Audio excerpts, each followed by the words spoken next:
बिस्मिल्लाहिर्रहमानिर्रहीम। अस्सलाम वालेकुम नाज़रीन, मैं अहमद फ़वाद हूँ और आप मेरा यूट्यूब चैनल देख रहे हैं।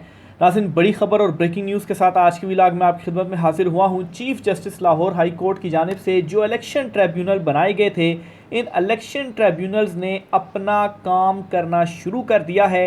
एक साथ 4 लीगी रहनुमाओं की जो विकटें हैं वो गिरने जा रही हैं। ना सिर्फ ये बल्कि मरियम नवाज़ की बतौर वज़ीर आला पंजाब नोटिफिकेशन मोतली का भी मामला खुल चुका है। अहम तरीन और एक्सक्लूसिव डिटेल्स आपके साथ में शेयर करूंगा। सिकंदर सुल्तान राजा साहब बुरे फंस चुके हैं क्योंकि जो इलेक्शन कमीशन ने एक डिस्कशन की थी जी कि हम लाहौर हाई कोर्ट के जो ट्रिब्यूनल्स हैं उनमें अपने नुमाइंदे पेश नहीं करेंगे, अब ऐसा नहीं होने जा रहा और फॉर्म 45 अब इन्हें रिकॉर्ड पर रखने होंगे। अहम तरीन तफसीलात लाहौर हाई कोर्ट ट्रिब्यूनल्स में ये हंगामी डेवलपमेंट हुई, आप सब में शेयर करूंगा। दूसरी तरफ नाज़रीन, सुप्रीम कोर्ट ऑफ पाकिस्तान से भी एक बड़ी ब्रेकिंग न्यूज़ है। चीफ जस्टिस कादी फ़ाइज़ ईसा ने बिल आखिर जो मखसूस नशिस्तों का मामला था इस पर फुल कोर्ट तश्कील दे दी है। इस फुल कोर्ट में कौन कौन से जजेस हैं, क्या लाहौर हाई कोर्ट के चीफ जस्टिस भी इसमें शामिल होंगे, इस पर भी कुछ तफसीलात आपके साथ मैंने शेयर करनी है। और इमरान खान साहब ने एक और दरख्वास्त सुप्रीम कोर्ट में दायर की है इलेक्शन धांधली की जो एक दरख्वास्त थी इसे जल्द समाअत के लिए मुकर्रर करने के हवाले से। तो ओवरऑल जी सुप्रीम कोर्ट, इलेक्शन कमीशन और Lahore high court tribunals, Islamabad high court tribunals में ये इलेक्शन धांधली का जो मामला है ये खुल चुका है और सख्त जो एक्शंस हैं वो भी हो रहे हैं। सबसे पहले तो नाज़रीन आपको लाहौर हाई कोर्ट की जो डेवलपमेंट है वो शेयर करता चलूँ जी। लाहौर हाई कोर्ट के चीफ जस्टिस मलिक शहजाद अहमद साहब की जानिब से इलेक्शन ट्रिब्यूनल बना दिए गए थे और इसी मामले की वजह से ही हुकूमत की ये ख्वाहिश थी कि वो बतौर chief justice Lahore high court काम ना करें, क्योंकि अगर ये फॉर्म 45 खुल गए तो फिर तो हमारी हुकूमत गई। तो इसीलिए जल्दी जल्दी में वो सुप्रीम कोर्ट ऑफ पाकिस्तान तैनाती उनकी की गई। बहरहाल उन्होंने जो अपने ट्रिब्यूनल्स तश्कील दिए थे, अपने तो नहीं, मतलब लाहौर हाई कोर्ट की ट्रिब्यूनल्स, अपने से मुराद ये कि इख्तियार उनका था, लेकिन इलेक्शन कमीशन ये कह रहा था जी कि आप हमें पैनल दें, उनमें से हम सेलेक्ट करेंगे और फिर वो हम जजिस को तैनात करेंगे। तो इलेक्शन कमीशन अपनी मर्ज़ी चला रहा था। तो बहरहाल जी जो इलेक्शन ट्रिब्यूनल्स तश्कील हुए हैं लाहौर हाई कोर्ट में, उनमें जी एक तो लाहौर हाई कोर्ट के जस्टिस अनवर हुसैन साहब जो हैं उन्होंने 4 बड़ी इम्पोर्टेंट जो नशिस्तें थीं पंजाब की, इन नशिस्तों के फॉर्म 45 उम्मीदवारों से भी और इलेक्शन कमीशन ऑफ पाकिस्तान से भी तलब कर लिए हैं। और दूसरा जो ट्रिब्यूनल है जी जस्टिस शाहिद करीम, उनकी जानिब से भी एक बड़ा हुक्म दिया गया, उस पर मैं आता हूँ। लेकिन पहले जस्टिस अनवर हुसैन ने जो हुक्म दिया है और वो 4 नशिस्तें कौन सी हैं और कैसे वक्ता डाल गया है ये भी आप सुने।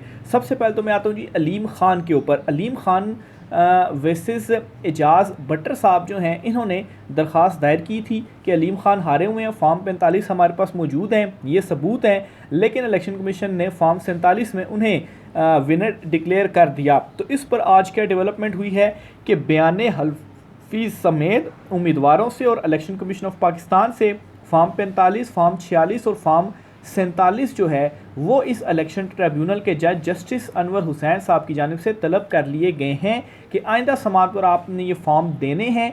और सिर्फ इतना नहीं किया कि फॉर्म आपने देने हैं, बल्कि बयान हल्फी भी मांगा गया है कि अगर कल को आपके जो फॉर्म हैं उनमें आप कोई जो है वो अपने मौक़िफ़ के हवाले से या किसी तरह से अदालत से आप झूठ बोलते हैं तो वो इस्टेब्लिश तो होगा ही होगा, लेकिन ये जो बयान हल्फी आप देंगे अदालत में तो इस बयान हल्फी की बुनियाद पर आपके ख़िलाफ़ मज़ीद कार्रवाई या सज़ा भी दी जा सकती है।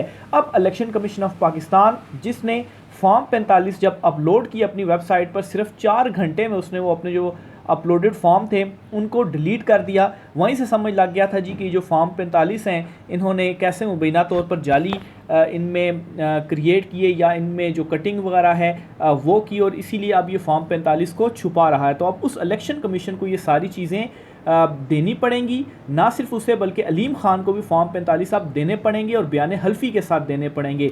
एक मरतबा फॉर्म 45 जमा करवाने की देर है, 47 भी, और उसके बाद फ़ैसला जो है वो किसके हक़ में आएगा। सबको मालूम है कि पाकिस्तान तहरीक-ए-इंसाफ़ के खाली इस्लामाबाद के जस्टिस तारिक जहांगीरी जो हैं जो कि ट्रिब्यूनल के जज हैं, उन्होंने खाली कंपेयर करना शुरू किया था तो इस्लामाबाद में दौड़े लग गई थी और भागते भागते वो इलेक्शन कमीशन के पास गए थे जी कि आप हम ये जो कार्रवाई है वो इसे रोकें। तो अब ये जो ट्रिब्यूनल है इसने ये बड़ी कार्रवाई जो है वो का आगाज़ कर दिया है और सिर्फ फॉर्म 45 सबमिट करने की देर है, उसके बाद कंपैरिजन होंगे और अलीम खान साहब उड़न छू हो जाएंगे। इसके साथ ही ना सिर्फ अलीम खान बल्कि ओन चौधरी और सलमान अकरम राजा, इनका भी मुकाबला था। इनमें भी सलमान अकरम राजा तो क्लेम करते हैं जी कि 50,000 की जायद लीड से वो जीत रहे थे। तो इसमें भी same order justice Anwar Hussain साहब की जानिब से दे दिया गया है।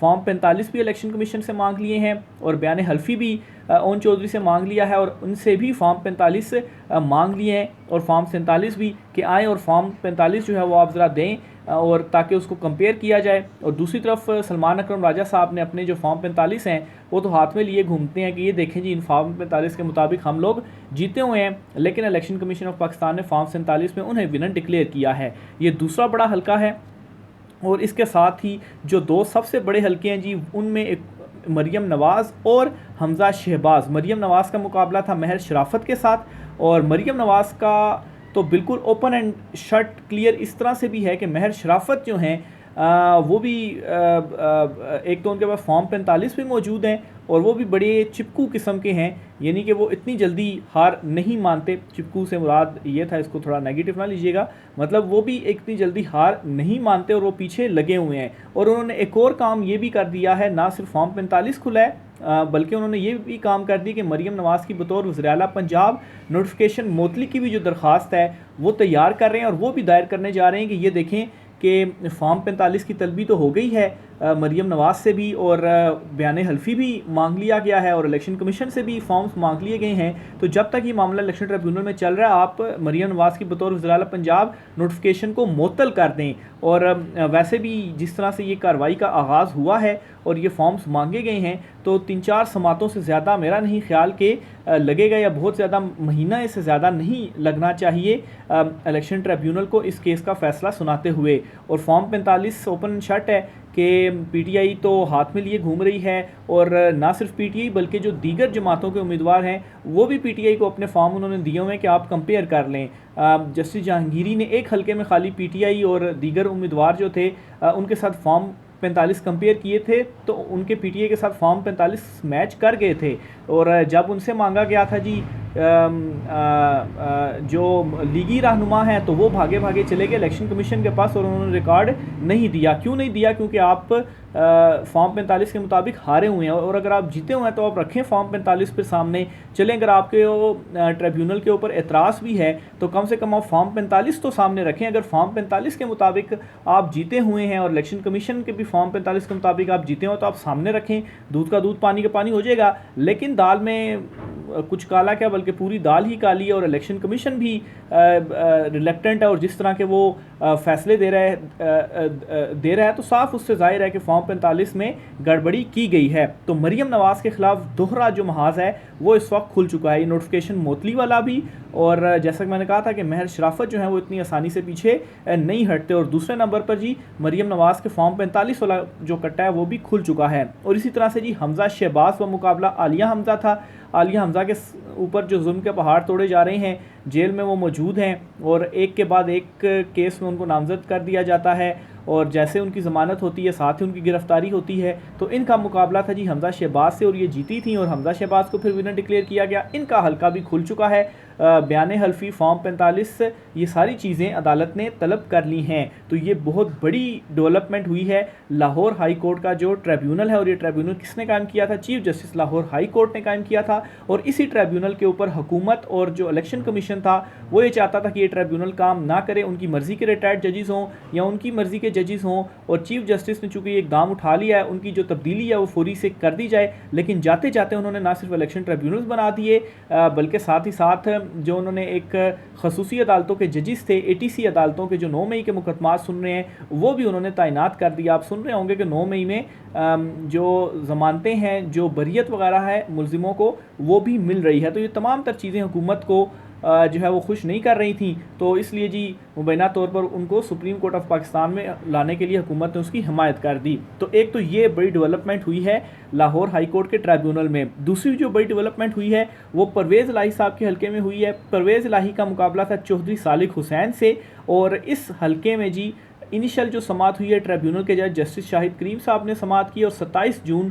को जो जवाब है वो फ़रीक़ैन से मांगा गया है। अभी इस हल्के के फॉर्म 45 नहीं तलब किए गए, लेकिन वो जो नेक्स्ट समाअत होगी 27 जून को उसमें जवाब एक तो आ जाएगा, और फिर साथ ही फॉर्म 45 और बयान हल्फी जो है वो भी तलब किया जाएगा। तो परवेज़ इलाही साहब की भी जो वापसी है वो होने जा रही है। अगर ये जो ट्रिब्यूनल्स हैं ये इसी तरह से इन्होंने अपनी कार्रवाई की और फॉर्म 45 जब इलेक्शन कमीशन के और चौधरी सालिक हुसैन के, परवेज़ इलाही साहब के और दीगर उम्मीदवारों के सामने आएंगे तो साफ़ हो जाएगा कि कौन विनर है और कौन लूज़र है। और इसमें सबसे इम्पॉर्टेंट चीज़ ये है कि इलेक्शन कमीशन ऑफ पाकिस्तान या सिकंदर सुल्तान राजा जो हैं वो भी इसमें बड़े बुरे फंस रहे हैं, क्योंकि अगर उनके फॉर्म 45 में कटिंग और जिस तरीके से उन्होंने मुबैना तौर पर जो तब्दीली की गई है जब वो सामने आएगी, और फिर उसके बाद ये देखा जाएगा कि एक बंदा फॉर्म 45 में जीता हुआ है, फॉर्म 45 में इलेक्शन कमीशन कटिंग और तब्दीली करके फॉर्म 47 में दूसरे को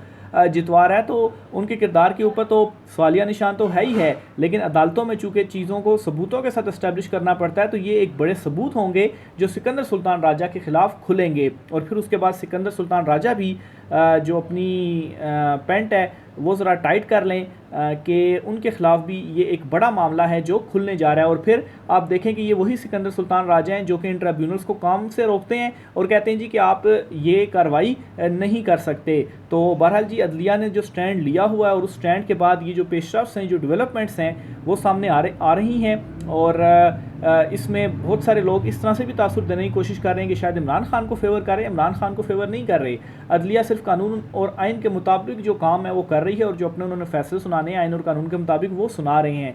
आपने 2 नंबरी धांधली इमरान खान के साथ की है तो जाहिर सी बात है जब वो चीज़ें सामने आएंगी, हकीकत खुलेगी, तो आइन और कानून के मुताबिक तो फिर जो हक है, जो सच है, उसके हक में ही जो फैसला है वो आना है। बहरहाल जी ये लाहौर हाई कोर्ट से बड़ी डेवलपमेंट्स हुई हैं। सिर्फ ये नहीं बल्कि सुप्रीम कोर्ट ऑफ पाकिस्तान में भी 2 इंपॉर्टेंट डेवलपमेंट्स हुई हैं। एक तो इमरान खान साहब ने सुप्रीम कोर्ट से इलेक्शन धांधली की आइनी दरख्वास्त की जल्द समाअत की जो इस्तदा है वो कर दी है। 8 फरवरी के जो इंतखाबात थे इसके बाद इमरान खान साहब ने इलेक्शन धांधली की दरख्वास्त दायर की थी, लेकिन उस पर चीफ जस्टिस काजी फाइज ईसा साहब समाअत के लिए मुकर्रर नहीं कर रहे। तो अब इमरान खान साहब ने एक और दरख्वास्त दी है जी कि ये जो मैंने दरख्वास्त धांधली की दायर की थी इसे जल्द समाअत के लिए मुकर्रर किया जाए। तो टाइमिंग बड़ी ज़बरदस्त है। एक तरफ तो फॉर्म 45 इलेक्शन ट्रिब्यूनल के मामले खुल गए हैं, और दूसरी तरफ इमरान खान साहब ने सुप्रीम कोर्ट से रुजू भी कर लिया है। अब देखें कि सुप्रीम कोर्ट में इस धांधली से मुतल्लिक जो दरख्वास्त है ये कब समाअत के लिए मुकर्रर होती है, लेकिन लग इस तरह से रहा है कि अब ये धांधली की दरख्वास्त पर भी जल्द समाअत होगी जब से फुल कोर्ट बना है। मखसूस नशिस्तों का जो केस था इस पे जी फुल कोर्ट बना दिया गया है, और 13 जजेस जो थे सुप्रीम कोर्ट ऑफ पाकिस्तान में अवेलेबल, इन तमाम पर मुश्तमिल इस फुल कोर्ट को बनाया गया है, और 24 जून को ये जो फुल कोर्ट है वो समाअत करेगा। अब इस फुल कोर्ट में जस्टिस आयशा मलिक भी हैं, जस्टिस सत्तर मिनल्ला भी हैं, जस्टिस मंसूर अली शाह भी हैं, जस्टिस मुनीब अख्तर भी हैं, जस्टिस अमीनुद्दीन खान भी हैं, जस्टिस याया अफरीदी भी हैं, और चीफ जस्टिस काजी फाइज ईसा साहब खुद भी हैं। इन्हीं की सरबराही में ये फुल कोर्ट बनाया गया है। 13 जजिस पर ये फुल कोर्ट है। जो पीछे एक जज मुसरत हिलाली साहिबा हैं वो अभी तक छुट्टियों पर है, क्योंकि उनका वो जो दिल का मसला हुआ था इस वजह से वो सिक लीव पर हैं। और दूसरा जो 3 जजेस नए लाए गए हैं जिसमें लाहौर हाई कोर्ट के 2 जजेस chief justice Malik Shahzad Ahmad, justice Shahid और जस्टिस शाहिद बिलाल, और दूसरा जो सिंध हाई कोर्ट के चीफ जस्टिस थे, ये जो तीनों जजेस हैं ये अभी तक सुप्रीम कोर्ट में इन्होंने हल्फ नहीं लिया हुआ, तो इस वजह से ये 3 और मुसरत हिलाली साहिबा, ये 4 जजेस अभी तक इस फुल कोर्ट का हिस्सा नहीं है, क्योंकि कुल तादाद 17 होती है सुप्रीम कोर्ट में जजेस की। तो पीछे जो 13 अवेलेबल जजेस हैं चीफ जस्टिस काजी फाइज ईसा ने अपनी सरबराही में ये फुल कोर्ट बना दिया है, और ये 24 जून को समाअत करेगा। 24 और 25 2 दिन लगातार इस केस की समाअत होगी, और उम्मीद यही है कि कोई जो फैसला है वो आ जाएगा, और सुबह 9:30 बजे ही ये फुल कोर्ट बैठेगा और समाअत करेगा। इसमें थोड़ा सा ये भी आपको बताता चलूँ, क्योंकि सुप्रीम कोर्ट में भी अब छुट्टियों का आगाज़ हो चुका है, जो गर्मी की छुट्टियां हैं, तो उससे पहले पहले ये ज़रूरी है कि जो कोई फुल कोर्ट में मामले आने हैं या लार्जर बेंचेस वगैरह हैं तो वो अभी से ही समातें वगैरह करें। तो 24-25 2 दिन इसीलिए रखा गया है कि 24 और 25 को ये फुल कोर्ट अवेलेबल होगा। उसके बाद शायद कोई शेड्यूल वगैरह बने, कुछ जजेस छुट्टियों पे जाएं, क्योंकि छुट्टियों में आधे जजेस मौजूद होते हैं और आधे जजेस फिर छुट्टियों पर जाते हैं। तो उससे पहले पहले ये जो फुल कोर्ट है ये 2 दिन बैठ जाए और मखसूस नशिस्तों का कोई जो फैसला है वो कर ले। इसीलिए 24-25 2 दिन, और वो भी सुबह 9:30 बजे समात शुरू होगी, तो फिर ये दोपहर तक ये जो समात है वो चलती रहेगी। तो ये बड़ी एक important development supreme court of Pakistan से भी हुई है। राय का इज़हार कीजिएगा। आज के व्लॉग से इतना ही, इजाज़त दीजिए। अल्लाह हाफिज़।